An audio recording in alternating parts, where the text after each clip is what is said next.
बुद्धं शरणं गच्छामि। नमस्ते दोस्तों, स्वागत है आपका हमारे YouTube चैनल अनूप हिंदी कहानी में। फिर लेकर आए एक जोरदार मज़ेदार कहानी। भगवान बुद्ध एक गांव में उपदेश दे रहे थे। उन्होंने कहा कि हर किसी को धरती माता की तरह सहनशीलता तथा क्षमाशील होना चाहिए। क्रोध ऐसी आग है जिसमें क्रोध करने वाला दूसरों को जलाएगा और खुद को भी जलाएगा।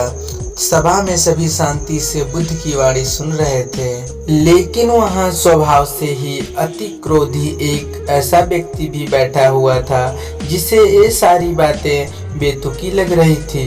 वह कुछ देर से यह सब सुनता रहा, फिर अचानक ही आग बबूला होकर बोलने लगा, तुम पाखंडी हो, बड़ी बड़ी बातें करना यही तुम्हारा काम है। तुम लोगों को भ्रमित कर रहे हो। तुम्हारी ये बातें आज के समय में कोई मायने नहीं रखती। ऐसे कई कटु वचनों को सुनकर भी बुद्ध शांत रहे। अपनी बातों से ना तो वह दुखी हुए, ना ही कोई प्रतिक्रिया की। यह देखकर वह व्यक्ति और भी क्रोधित हो गया। उसने बुद्ध के मुंह पर थूक कर वहां से चला गया। अगले दिन जब उस व्यक्ति का क्रोध शांत हुआ तो उसे अपने बुरे व्यवहार के कारण पछतावे की आग में जलने लगा और वह उन्हें ढूंढते हुए उसी स्थान पर पहुंचा। पर बुद्ध कहाँ मिलते। वह तो अपने शिष्यों के साथ पास वाले एक अन्य गांव।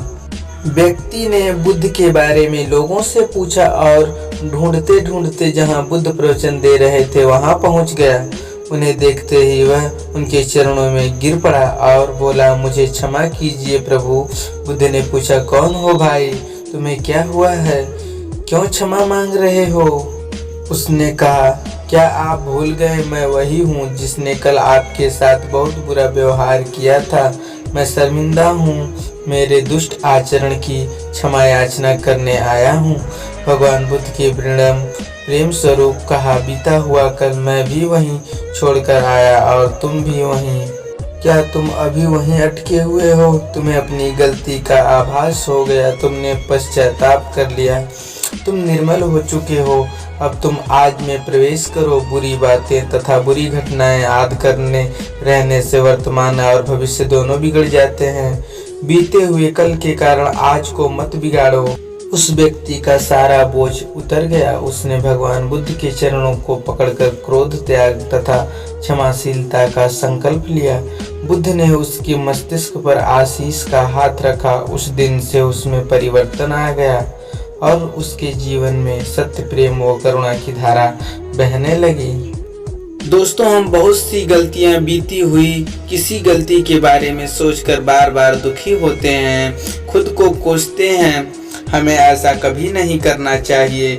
गलती का बोध हो जाने पर हमें उसे कभी न दोहराने का संकल्प लेना चाहिए और एक नई ऊर्जा के साथ वर्तमान को सुदृढ़ बनाना चाहिए।